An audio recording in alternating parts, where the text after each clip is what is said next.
las personas que nos están sintonizando.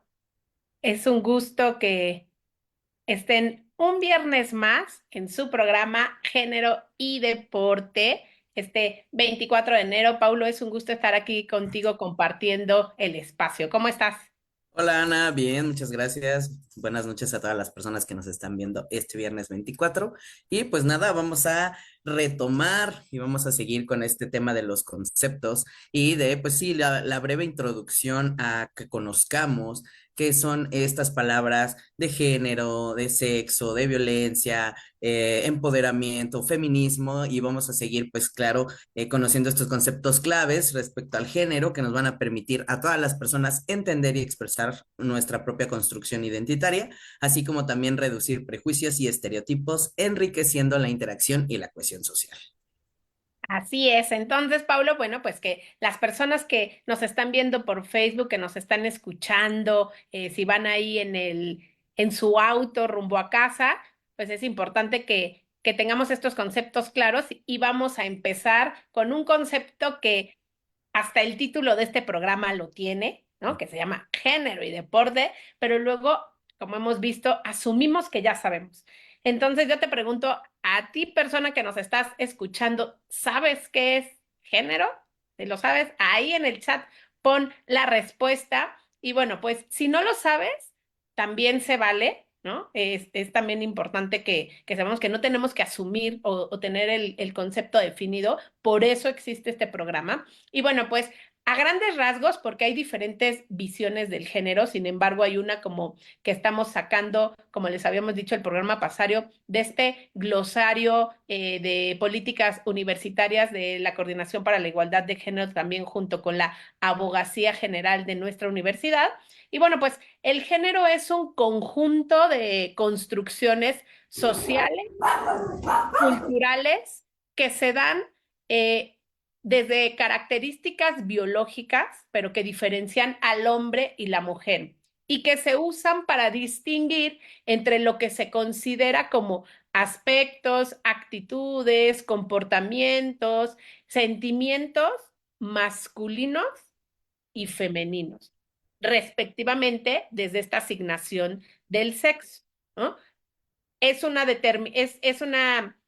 es un rol asignado de la sociedad y, y en un momento histórico específico, ¿no? Y es una lupa también que nos abre este ángulo de desplazamiento para observar lo que se ha asignado a cada persona dependiendo a las significaciones que cobran sus características biológicas y que refuerzan las tradiciones y valores imperamente en el contexto cultural en la que habitas, en la que vives. Entonces, son estos comportamientos que nos dice la sociedad que tengamos, depende de tu sexo. Si eres mujer, tenemos ciertos comportamientos asignados y si eres hombre, tienes ciertos comportamientos asignados.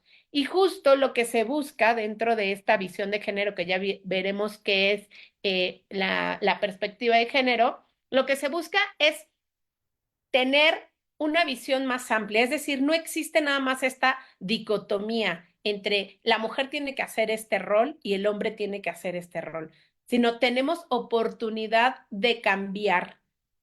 No por ser mujer, yo me tengo que comportar de una forma o me tengo que poner el pelo de cierta longitud, simplemente por ser mujer, sino queremos romper estos paradigmas. Entonces, bueno, socialmente y también depende muchísimo la cultura, que es lo que vimos la vez pasada, ¿no? Por ejemplo, en Afganistán, pues las mujeres tienen muchísimas restricciones, como el no saber, el no poder decidir por su cuerpo, qué se van a poner, no pueden ir a la universidad. Entonces, la región, que en este caso es Afganistán, determina los comportamientos que tiene que asumir una mujer o un hombre. Porque afortunadamente, por ejemplo, acá en el occidente, en México, la mujer no tiene esos roles como los tiene una mujer afgana. Entonces, el género, sí hay una situación transversal que tiene que ver tu cultura, tus tradiciones, tu región, ¿no? En cuestión geopolítica en la que te encuentras.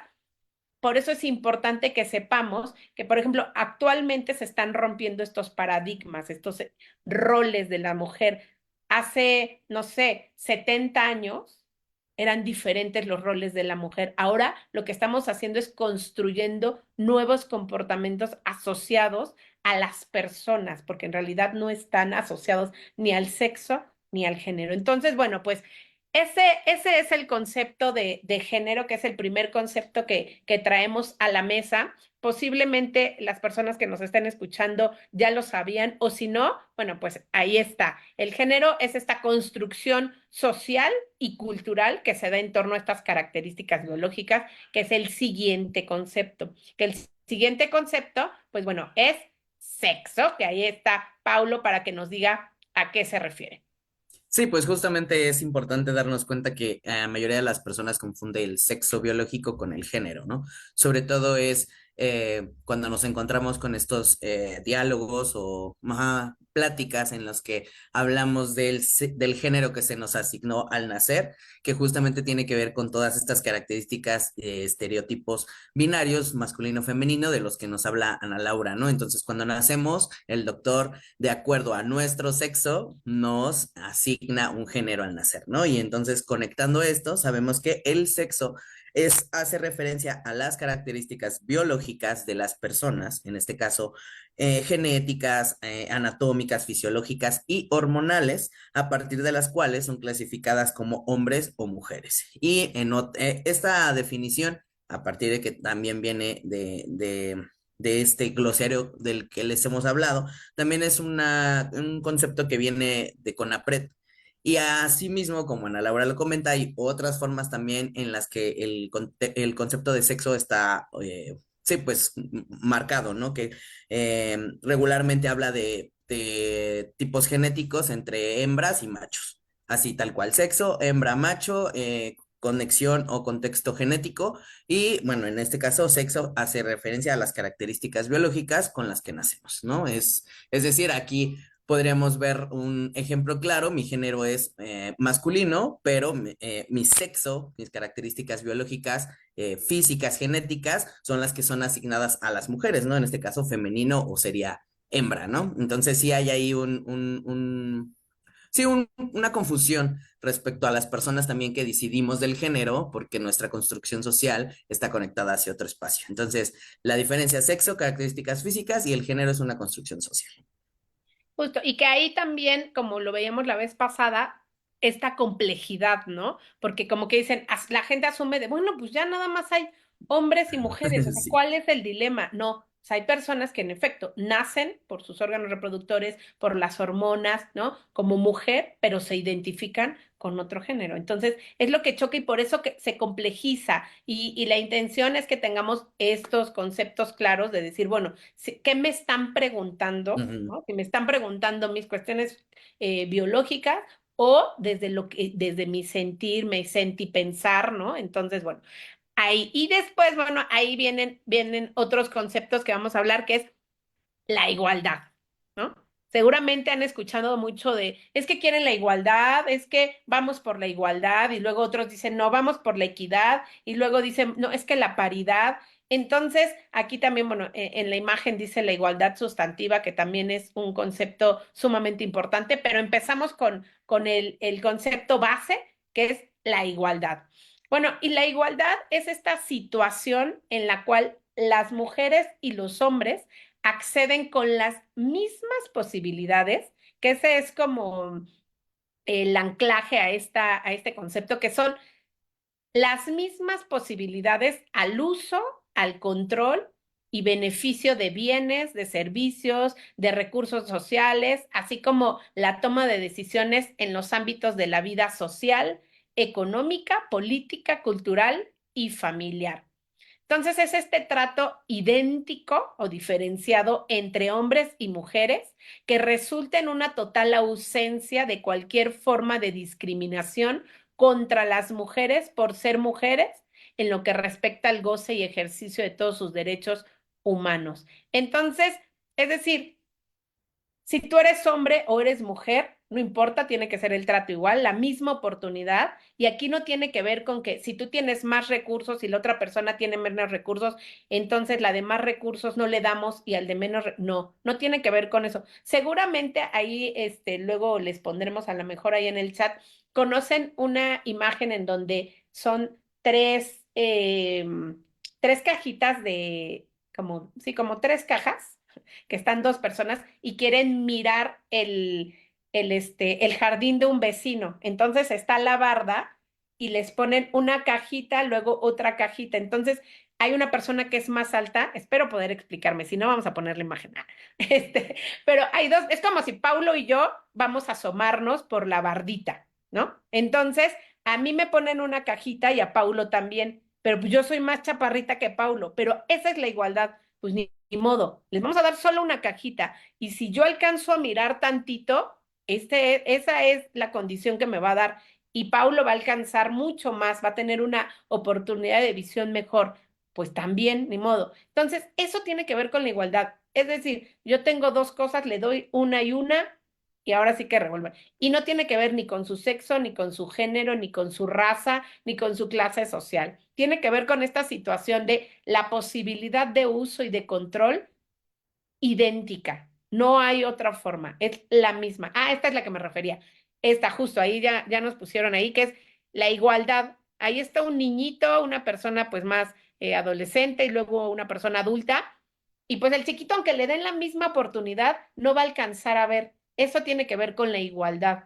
No es algo diferenciado. O si todos es diferente, pues todos igual de diferentes. Entonces, y ahorita que nos hable Paulo de la equidad, bueno, más adelante, ¿no? Vamos a entender cuál es la diferencia. Entonces, bueno, espero que quede clara esta situación, que es este trato idéntico, sin ausencia, más bien sin ninguna diferencia entre hombres, mujeres, niños, niñas, raza, sexo, etnia. Ajá, justamente. Bueno, ya más abajito vamos bueno, más bien, más adelante vamos a hablar acerca de la equidad, pero por ahora vamos a hablar del término igualdad sustantiva. Es importante que aquí se haga una acotación que la igualdad sustantiva no funciona o no es el mismo concepto en toda América Latina y en Europa. La igualdad sustantiva es un término que se utiliza en México para hablar exactamente de pues sí, de aquella modificación de circunstancias que impiden a las personas el ejercicio pleno de sus derechos y el acceso a las oportunidades por medio de medidas estructurales, legales o de política pública que garanticen en los hechos la igualdad.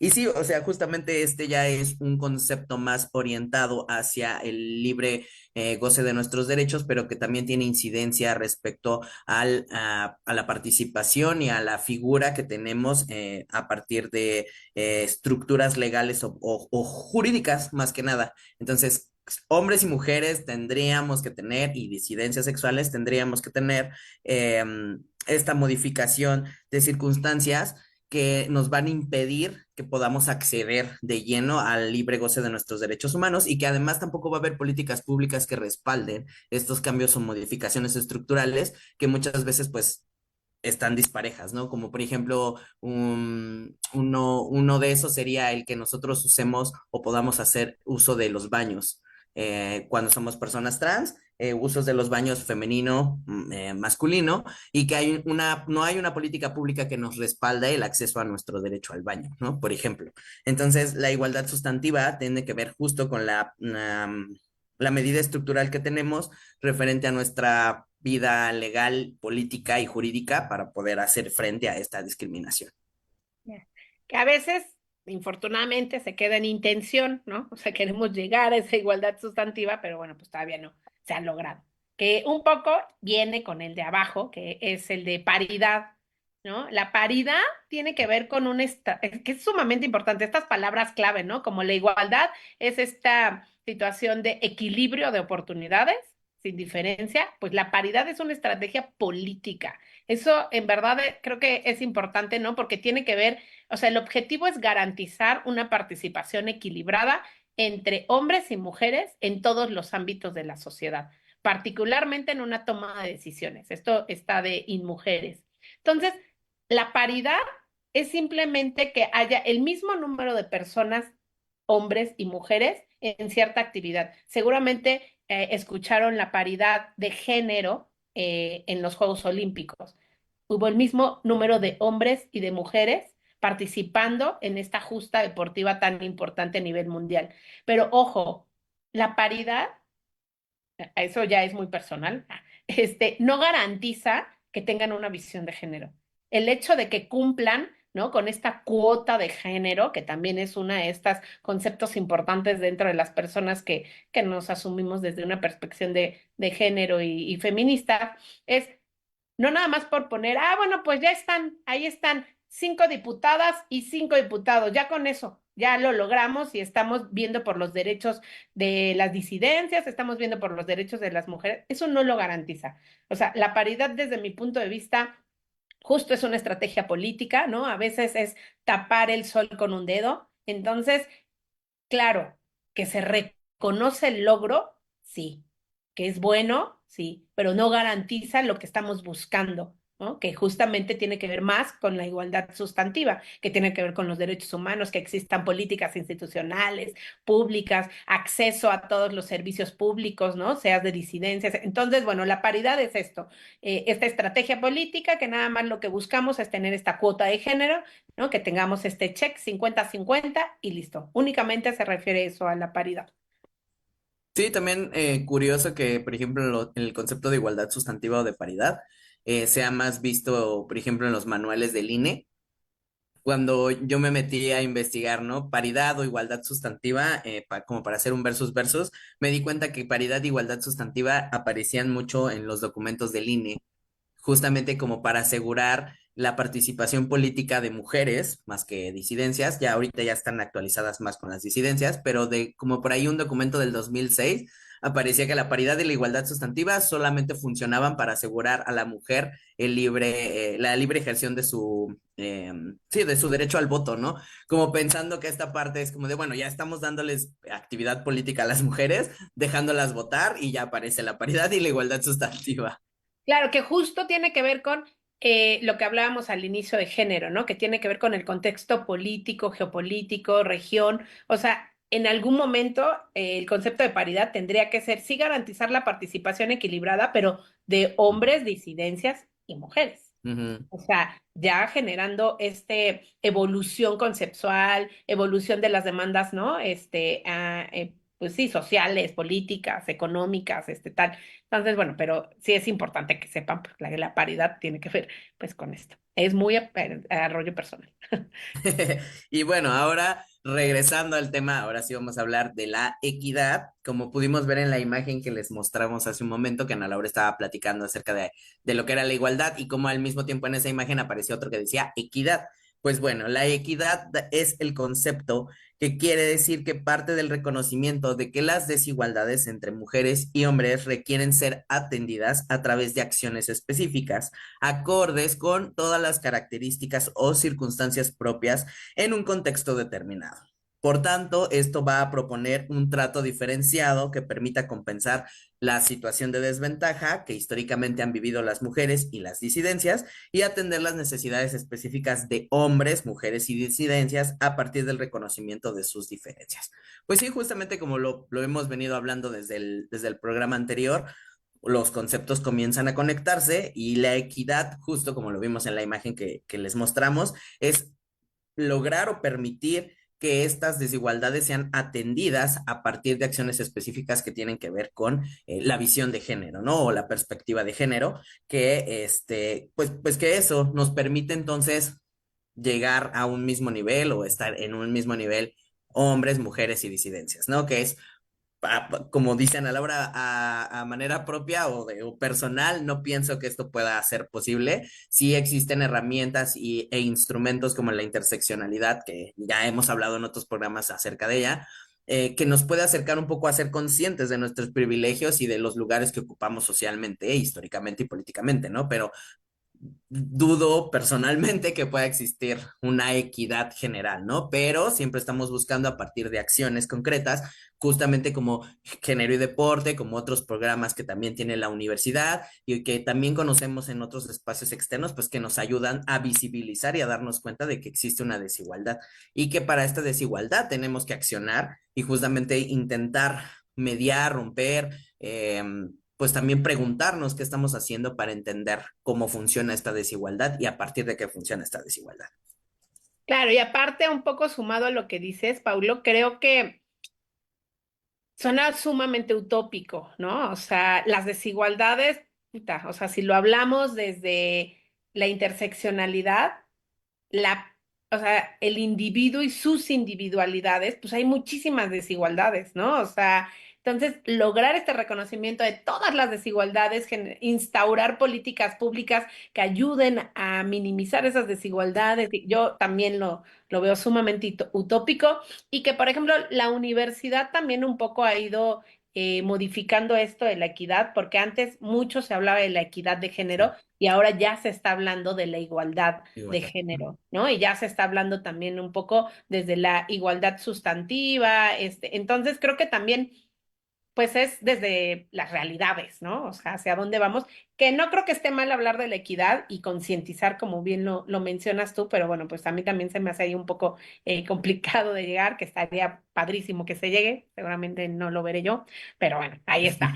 El siguiente concepto es el empoderamiento, que seguramente también lo han escuchado muchas veces del empoderamiento y que se representa justo con esto de los puños arriba, ¿no? Porque tiene que ver con esta conciencia, esta confianza de tener, pues, bueno, les voy a leer primero qué dice, ¿no? Pero es un proceso por el cual las personas toman conciencia de sus propios derechos, capacidades e intereses y de cómo esto se relaciona con los intereses de otras personas, con el fin de participar desde una posición más sólida en la toma de decisiones y estar en condiciones de influir en ellas.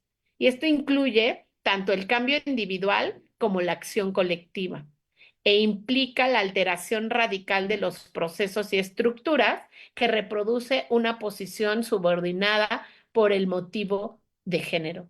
Entonces, es decir, el empoderamiento tiene que ver con el conocimiento de las cosas, de las desigualdades, hablando un poco del empoderamiento, pues, de las disidencias, del empoderamiento de las mujeres, o sea, de alzar la voz, pero a partir de tener conciencia de la transgresión de tus derechos humanos, de la transgresión de oportunidades, de las mismas injusticias, de las desigualdades de género que veíamos el programa pasado, ¿no? Entender eso y desde eso llevar a cambios. Pueden ser cambios radicales o no. Y por supuesto, este empoderamiento a veces se ve en el reencuentro y conjunto de masas, ¿no? En las marchas se ve un empoderamiento, lo ves desde la expresión de estar simbólicamente, las mujeres, disidencias, hombres también, pones o sea, tu mano así y otra persona aquí, están empoderadas de que vamos juntas por los derechos, ¿no? Todas estas consignas que se gritan en la calle, porque estamos conscientes de que tenemos que reaccionar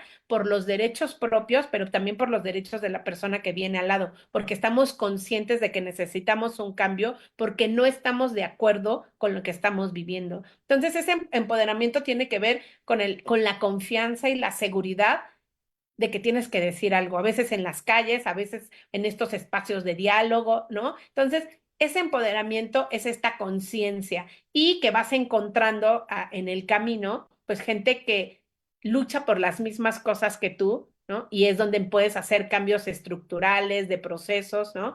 Y a veces, pues, por supuesto, al menos en el ámbito que nos compete, tiene que ver con los derechos con perspectiva de género. Entonces, Sí, bueno, este y tiene. justamente también reconocer que el empoderamiento también es algo que se contagia, que pareciera que justo en esta distribución o en esta reflexión masiva del pensamiento de empoderarte, de darte cuenta individualmente qué posición tienes, cómo estás siendo afectado o cómo quieres justamente visibilizar aquello que te afecta y aquello que te copta o ajá, que te coacciona desde otros espacios, pues justo el empoderamiento pareciera ajá, que se contagia, ¿no? Que dices, bueno, yo voy a la marcha y ya sé, ya le comenté a mi amiga y mi amiga a lo mejor no estaba como tan animada o no conocía tanto del proceso, del contexto, y de repente me pongo a platicarle y es como, ah, tienes razón, y entonces también vamos generando un cambio, ajá, entre social entre pares, ¿no? Porque vamos platicando, vamos dialogando y vamos reflexionando. Sí, y sabes qué también, Pablo, que luego me parece, y lo habíamos platicado en el programa pasado, lo hablan peyorativamente de, ay, ya te sientes muy empoderada, ¿no? O Ah, es el verdad. feminismo que ahorita vamos a hablar, ¿no? De, ay, feminazi, o sea, desvirtúan también hacia dónde va la lucha de las mujeres que estamos conscientes de lo que está pasando en este contexto histórico, ¿no? Geopolítico en el que nos encontramos. Entonces, también creo que hay que tener mucho cuidado con lo que estamos nombrando y cómo nos referimos a eso. O sea, si no sabemos a qué nos referimos con empoderamiento, entonces mejor usa otra palabra. O sea, porque el empoderamiento sí tiene que ver con una conciencia, pues, de muchas cosas. Conciencia de clase, conciencia de derechos humanos, ¿no? Y esto que dices, o sea, sí también creo que se contagia, pero también creo que se puede desvirtuar en ciertas pláticas, ¿no? Sí, eso me hace recordar, por ejemplo, a las mujeres que dicen que las feministas no las representan.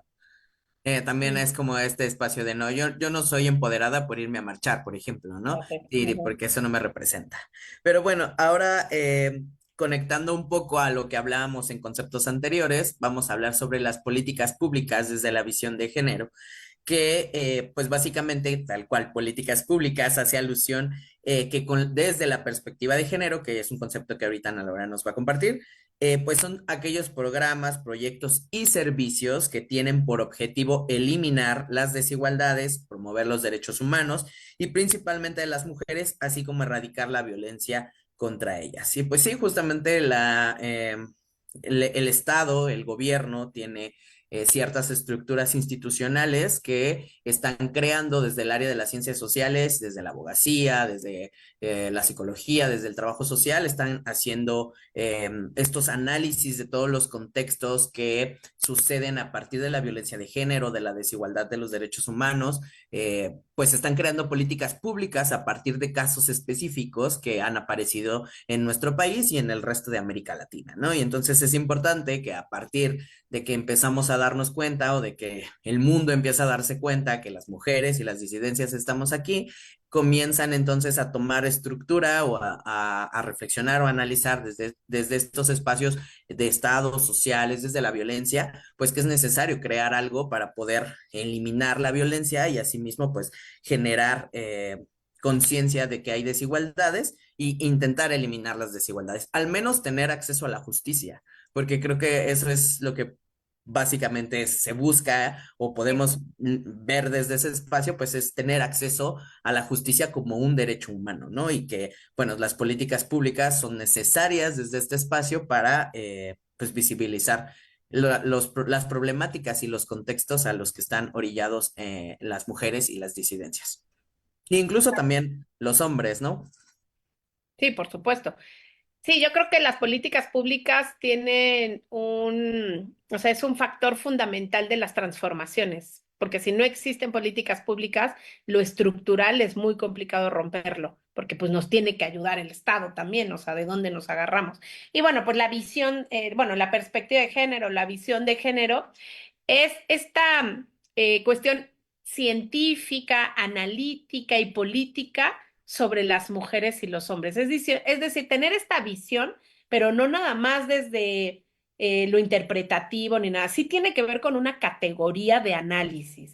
O sea, la visión de género es una categoría de análisis totalmente científica, analítica, política, sobre los hombres y sobre las mujeres. Y lo que busca esta categoría de análisis es eliminar las causas de la opresión como la desigualdad, la injusticia y la jerarquización de las personas basadas en el género. Y esto va a contribuir y construir una sociedad en donde las mujeres, las disidencias y los hombres tengan el mismo valor. Eso es lo que busca, que la igualdad de derechos para acceder a los recursos económicos y la representación política y social en todos los ámbitos sea del mismo acceso, que tengan la misma oportunidad, tanto hombres, disidencias, como mujeres. Entonces, esta perspectiva de género es reconocer las desigualdades entre hombres, disidencias y mujeres, y de ahí hacer un análisis para ir construyendo posiblemente desde políticas públicas, posiblemente desde el empoderamiento, ir eliminando estas desigualdades. Entonces, la gente que ya tiene una perspectiva de género, que muchas de nosotras y nosotros y nosotres, es que te pones estas gafas violetas, les llamamos, ¿no? Que se dice mucho aquí, que es decir, tú ya empiezas a mirar desde la desigualdad y lo que buscas es eliminarla, eliminar la discriminación. Mucha gente luego, no sé si tú lo piensas, Paulo, pero es como, es que todo lo ves, que está mal, todo lo ves es de que las mujeres no pueden. No, es que no es que lo vea, es que existe. O sea, es que está pasando. Pero es que los hombres, sí, también los hombres, o sea, hay desigualdad para los hombres, sí, también. O sea, pero es que ya estamos desde la tradición, que es lo que hablábamos la vez pasada, ¿no? Ya se ha hecho así tantas cosas que lo normalizamos. Entonces, está cegada a la desigualdad y nos cuesta trabajo. Y no es que todo esté mal, simplemente es que en verdad hay desigualdades, ¿no? O sea, tú voltea a tu alrededor en tu mismo trabajo. Es más, la cuota de género que estábamos platicando, tú vela, ve cuánta de cuánta. Tú estás en cualquier área, la que estés trabajando. Chécate si está la cuota de género nada más, que eso no garantiza tener una perspectiva de género. O sea, de ver las desigualdades y decir, a ver, qué demandas hay, qué necesidades. Entonces, en verdad es sumamente complejo esto de la perspectiva de género, pero es importante que comprendamos que es una forma de analizar la sociedad para comprender las desigualdades, tanto para hombres, disidencias y mujeres, ¿no? Que no es de mujeres nada más, que también luego se confunde ahí.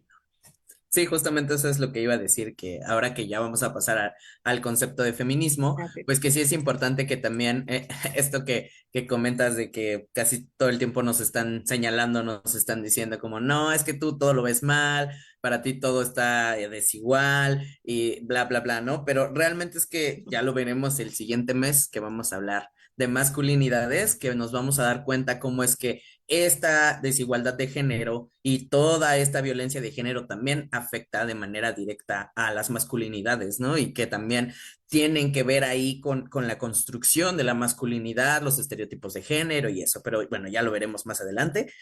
Por ahora sí era importante decir que, bueno, ahí está eso explícito. Y bueno, ahora vamos a hablar del concepto de feminismo. Bueno, como lo sabemos, el feminismo, y si no lo sabemos, el feminismo es un movimiento social y político que busca la emancipación con derechos de la mujer. Este movimiento ha generado corrientes de pensamientos y una acción política a favor del cambio en las condiciones de opresión entre los sexos. Sus aportes teóricos han permitido el estudio sistemático de la condición de las mujeres y su papel en la sociedad y en las vías para lograr su emancipación. Y bueno, creo que este concepto es uno de los principales conceptos que han sido de entrada mal utilizados, que no están conocidos, bueno, que no es tan conocido del todo y que cuando se habla de una historia del feminismo, automáticamente solo lo replegamos hacia el espacio de que, bueno, es que las mujeres necesitaban el derecho al voto, tal como lo estábamos hablando, y bueno, se levantaron y hablaron y dijeron, bueno, ya vamos, ya queremos votar, ¿no?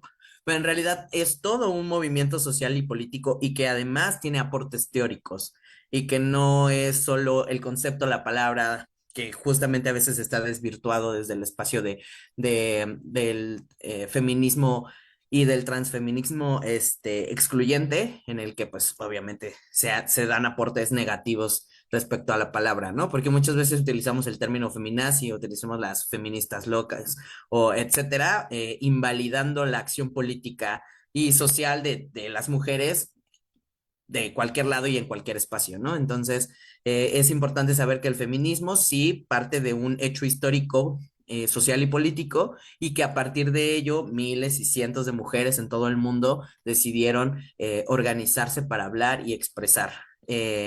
Pues estas desigualdades de las que hemos venido hablando y que estructuralmente y sistemáticamente existen, pues por el patriarcado y pues sí, justo con el contexto social. Así es. Y bueno, pues después de de estos conceptos ya viene el último antes de entrar a los ejemplos que vienen el día de hoy. Vamos a hablar sobre el techo de cristal. Creo que este concepto del techo de cristal no es muy tocado luego, ¿no? Ahorita lo vamos a hablar así como en general, pero luego no se conoce. Y bueno, pues el techo de cristal es esta barrera invisible del entramado, forma estructural de las instituciones que impide el acceso, este sí tiene que ver con el acceso de las mujeres a puestos de mayores responsabilidades, ¿no? Es esta invisibilidad que está dada por la inexistencia de un mecanismo formal o informal, el cual pueda atribuirse a esta situación. Y creo que las causas del techo de cristal tienen que ver con el sexismo, con el machismo, con esta apropiación de los roles de género, de que los hombres son los que tienen que dirigir. Entonces, nos han puesto un techo de cristal en donde nos impide a la mujer quitar, pero tienen que ver con estas ideas construidas, ¿no? Establecidas desde una forma, pues, patriarcal, en donde el hombre manda y el hombre tiene que ser y tienen que y pareciera que, ay, no, ya no existe eso. No, sí. O sea, el techo de cristal aún sigue. Es invisible que también es normalizado. Y a veces no nos damos cuenta.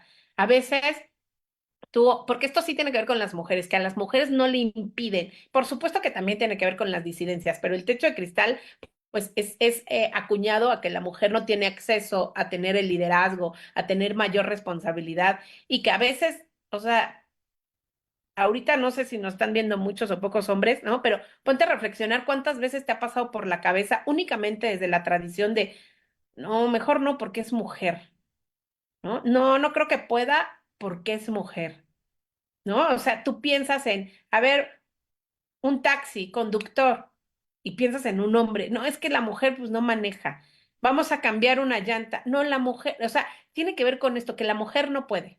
O sea, es esta desigualdad de pensar que no puede. Entonces, a eso nos referimos cuando hablamos de techo de cristal. Y también se habla luego de, este, bueno, esto ya es otro tema, pero tiene que ver con las generaciones de cristal, de ya no aguantan nada, ¿no? Entonces, un poco es relacionado a que las mujeres no aguantan, tampoco aguantan. Entonces, ponle algo para que no sobrepase, porque por aquí no pertenece. Y esto de las generaciones de cristal es porque las generaciones están alzando la voz y les incomoda a las personas. Entonces también les incomoda que la mujer esté arriba, que la mujer tenga la voz, que la mujer esté al frente. Entonces lo que buscamos es romper esos techos de cristal y lo estamos logrando. Ahí vamos. Entonces, bueno, y tan ahí vamos que viene nuestro ejemplo, que están estas grandes leyes, ¿no? Que ahí ahorita nos va a dar esta introducción y estas ejemplos, Paulo. Todo se va hilando para que vean.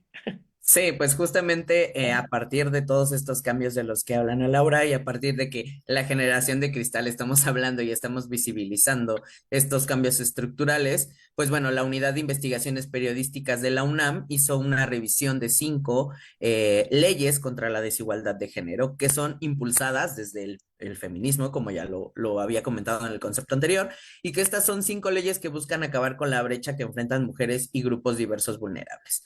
Y bueno, estas 5 normas, leyes son la ley Malena, la ley Monse, la ley Sabina, la ley Olimpia, que creo que es la que más es conocida o con la que más se socializa, y la ley Alina, para saber cómo se gestaron y el impacto que han generado en la sociedad.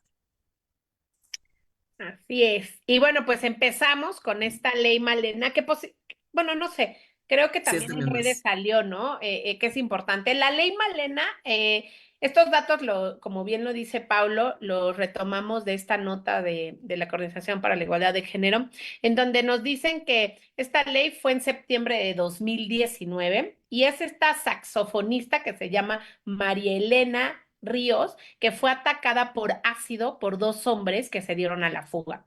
Y desde entonces, pues su vida cambió por completo, además de que se sometió a varias cirugías por daños por este ácido en su cuerpo, en su rostro, empezó a enfrentar un proceso judicial plagado de irregularidades, según su propia denuncia, dice aquí en la nota que tiene en la Coordinación para la Igualdad de Género. Y bueno, pues Malena se ha convertido en un referente de lucha, reconociendo a las víctimas de violencia de género. Y en este camino ha conocido a otras mujeres que también han sido víctimas de esta forma de violencia, en donde, bueno, cito ahí que dice, nos obligan a vivir esta situación y nos exponen aún más. Nos dimos cuenta de que no existían políticas públicas suficientes que pudieran auxiliarnos para restablecer y hacer valer nuestros derechos.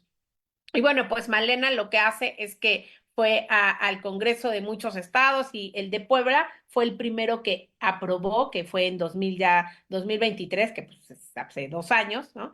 Y que bueno, también ya es aprobada esta ley en Ciudad de México, en Baja California, en Colima, en Guerrero, en Quintana Roo, en Veracruz, Campeche y Nayarit. Y bueno, ahí está. El objetivo de la ley es la reforma al Código Penal estatal que considera violencia ácida como tentativa de feminicidio.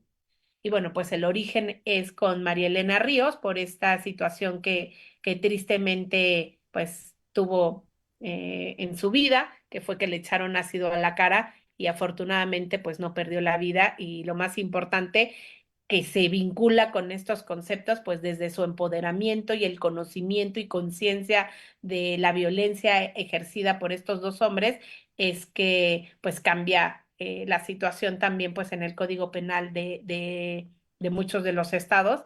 Y bueno, por supuesto que falta mucho por hacer, pero pues Malena siempre enfatiza que su lucha busca crear una red de apoyo y protección por todas las mujeres afectadas por la violencia y dice que pues las compañeras no están solas, que es uno de sus lemas y mensajes que constantemente pues da, ¿no? Y las penas, bueno, pues la intención es que tengan penas los agredores, ¿no? Por eso fueron las modificaciones en los códigos penales, que pues esto ayuda mucho porque luego pues pueden hacer lo que quieran y se salen con la suya, pero bueno, pues en estas situaciones en cuanto al ácido, pues ya tiene represalias. Así es, y bueno, también de la misma forma se tipifica la ley Monse. Esto fue creado a partir, o bueno, se visibilizó a partir del feminicidio de Montserrat Bendímez en Veracruz de abril del 2021, que fue brutalmente golpeada, fue al hospital y en el hospital muere. Y bueno, de primera instancia, el primer sospechoso de su muerte es Marlon Botas, quien es su novio o su pareja sentimental en ese momento. Y pues bueno, se sabe que Montserrat fue atacada y que se encontraba con su pareja en el momento en el que fue atacada y que los padres de la pareja sentimental son quienes llevan a Montserrat al hospital. Y bueno, después de varias irregularidades, la dejan en el hospital y ellos se van. Entonces después se sabe que el agresor que fue su pareja, escapa con ayuda de sus padres, quienes terminan en libertad condicional al tratarse de un delito considerado menor, porque además cuando en las investigaciones se dan cuenta de que fue escondido por sus padres y que los padres dicen que sí, que ellos ayudaron a que Marlon escapara, los meten a la cárcel, intentan iniciar un proceso judicial para recibir una sentencia, pero al final pues terminan con libertad condicional pagando una fianza y porque pues se considera que esto que fue haber escondido a su hijo feminicida, pues eh, era algo pues menor, o sea, no estaba ni siquiera tipificado en el Código Penal. Entonces, pues bueno, a partir de muchos trabajos y de muchos grupos colectivos, entre ellos la colectiva Brujas de Mar, se unen para hacer visible esta situación y se dan cuenta que hay más compañeras y más casos de familias en las que pues los mismos padres o familiares de los feminicidas pues ayudan o los esconden para que escapen. Y entonces pues se hace una reforma al Código Penal Estatal que primero es aprobado en Oaxaca y posteriormente en Ciudad de México, que pues justamente elimina excusas absolutorias para que no volver o que no se vuelvan sí, a repetir el hecho de que los familiares puedan ayudar a los agresores a escapar. Y bueno, pues la siguiente ley es la ley de Sabina, que ahí a diferencia de las otras, la ley tiene el nombre de la hija, ¿no? Es la hija de Diana Luz Vázquez Ruiz, ¿no? Ya que Diana Luz Vázquez Ruiz lo que hace es que durante 4 años es una activista oaxaqueña, ella peleó porque el padre de su hija, que se llama Sabina, le pagara una pensión alimenticia. Y su batalla incluyó muchas demandas, peticiones hacia juez, ¿no? Que fallaron en su contra y esto llevó a como más otras vías en donde empezó a conocer a otras mujeres que también coincidían con esta violencia que le empezaron a llamar estas mamás autónomas, en donde lo que buscaban era visibilizar la violencia económica que enfrentan muchas de las mujeres en México. Y había, bueno, se realizó también un tendedero, ¿no? En donde tenían los deudores alimentarios. Posiblemente lo vieron en las redes sociales, salió mucho esto de los deudores alimentarios, ¿no? En donde ponían, pues, historias donde no 2 años, tres, que llevan 6 años sin pagar la pensión de sus hijas o sus hijos. Entonces, lo que hizo esta Diana Luz Vázquez Ruiz es que desde este movimiento, del encuentro con diferentes madres de familia que tampoco les pagaban, es que empieza a ir a los congresos, a diferentes estados como Hidalgo, Morelos, el Estado de México, Michoacán, Chiapas, la misma Ciudad de México, ¿no? Para que aprobara la reforma en sus códigos penales y civiles, para modificar las leyes estatales, para sancionar con pena de 6 meses a 3 años de prisión a estos hombres deudores alimenticios que incumplen, ¿no? Con el dar, pues, la alimentación a sus hijos o a sus hijas. Entonces, bueno, pues ella peleó por 4 años, a pesar de que aunque la ley aún no está vigente a nivel nacional, lo que sí está avalado por el Congreso de la Unión desde marzo de 2023, que tiene muy poquito, es la creación del Registro Nacional de Deudores Alimenticios. Entonces, esto pues ayuda a ver que ya empieza a tener un registro, ¿no? Y que después la intención es que pues sea avalado totalmente por el Congreso de la Unión y que haya un cambio en el Código Penal para que empiece a haber pues estos mecanismos en donde las personas que deben y estén en este registro, pues sean sancionadas, pues en esto de 6 a 4 horas, porque también pues es una obligación del padre dar su pensión alimenticia. Entonces, bueno, esta es otra de la ley, que es la ley Sabina.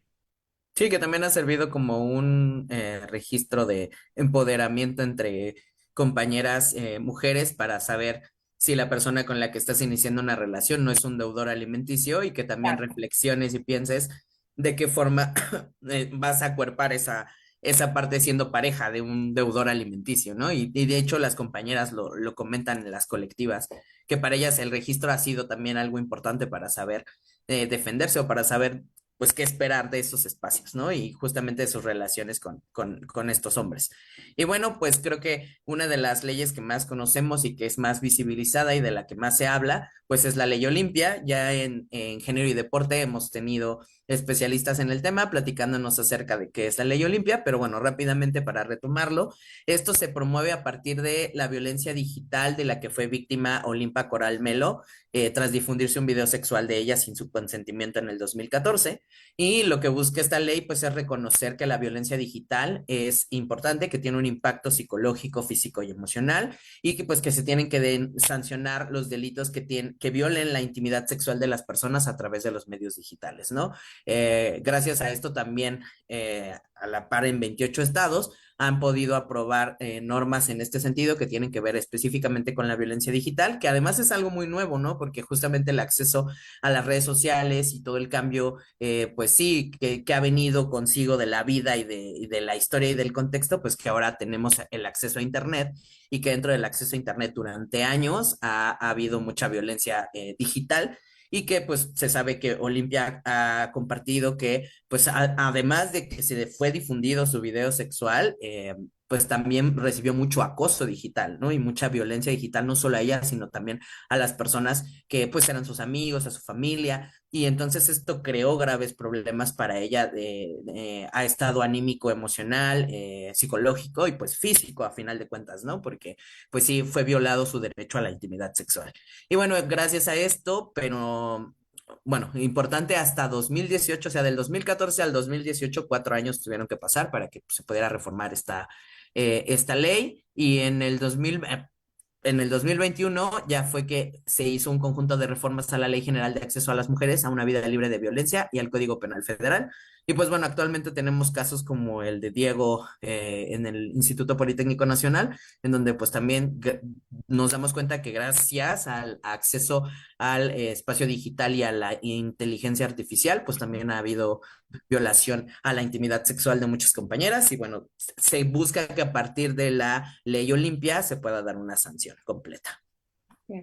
Y que eso está evolucionando muchísimo lo de la inteligencia artificial, Sí. entonces creo que afortunadamente tenemos esa ley. Y bueno, pues la última, perdón, la última ley es la ley Alina, y esta ley es que en 2019 Luis Rodrigo, que es un policía de Tijuana, llega a su casa después de haber consumido alcohol y sustancias ilícitas, empieza una discusión con su pareja, que su pareja es Alina, a la que la empezó a golpear y la intenta asfixiar, bueno, más bien la asfixió, y en un intento por salvar su vida, Alina, que también era policía, tomó su arma de su pareja y le dispara.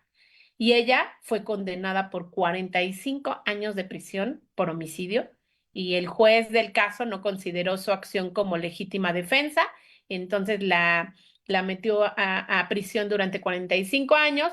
La sentencia fue vista como algo excesivo, ¿no? Y luego de estar 3 años en prisión, el Tribunal Superior de Justicia del Estado de Baja California revisa el caso y determina que Alina había actuado pues en defensa, lo cual lleva a su liberación el 24 de mayo de 2023, y el juez que dictó la sentencia inicial fue sancionado por no aplicar una perspectiva de género adecuada a esta sentencia. Y bueno, pues Alina, mientras estaba en la prisión y buscar su libertad, ¿no? Incluso en el Congreso local del estado de Baja California, empieza a instaurar como esta necesidad de que se mire con perspectiva de género, y tras salir de la prisión es que Alina impulsa la creación de una ley bautizada con su nombre, la cual obliga ya a la fiscalía y a los jueces a actuar con una perspectiva de género y presumir la legítima defensa cuando una mujer se defiende de su agresor en caso de ser víctima de violencia física, sexual o feminicida. Entonces, bueno, pues es que empieza esta ley de Alina, y bueno, pues surge tras la condena que le dan a ella por 45 años, y afortunadamente pues llega a manos de alguien con visión de género. Por eso es tan importante lo que hablábamos hace rato, ¿no? De las políticas con una visión de género, porque si no, pues hubiera quedado Alina 45 años en prisión. Y bueno, pues ese también por el homicidio que se le impuso a Lina Mariel es que empieza esta ley. Y bueno, pues esa es la última de nuestras leyes. La verdad es que me parece, Paulo, no sé cómo tú lo ves, muy gustoso tener estas leyes con el nombre de mujeres que han tenido que luchar, que empoderarse, que vivir desigualdades, o sea, que vivir este techo de cristal, que, ¿no? Imponerse desde el machismo, el sexismo, pero bueno, pues estamos transformando socialmente, estamos evolucionando, y como siempre lo hemos dicho, pues tiene que ver con el contexto social, y por eso nos era importante que conocieran estas leyes, aunque bueno, por supuesto, podríamos hablar un programa de cada ley, pero este era nada más un ejemplo como para que las conocieran. Sí, justo para que también se dieran cuenta desde dónde estos conceptos se conectan, porque son importantes que los conozcamos, cómo debemos usarlos, en qué circunstancias debemos usarlos y cómo socializarlos también. Y pues nada, se nos está acabando el tiempo. Muchísimas gracias, Ana Laura. Para mí siempre es un placer compartir este espacio contigo y saludos a las personas que nos están viendo esta noche. Así es, y nos vemos el próximo viernes para seguir hablando ahora de, bueno, de las disidencias, y tendremos ahí otros ejemplos. Entonces nos vemos el próximo viernes a las 7 de la noche. Nos vemos, Paulo. Hasta mañana.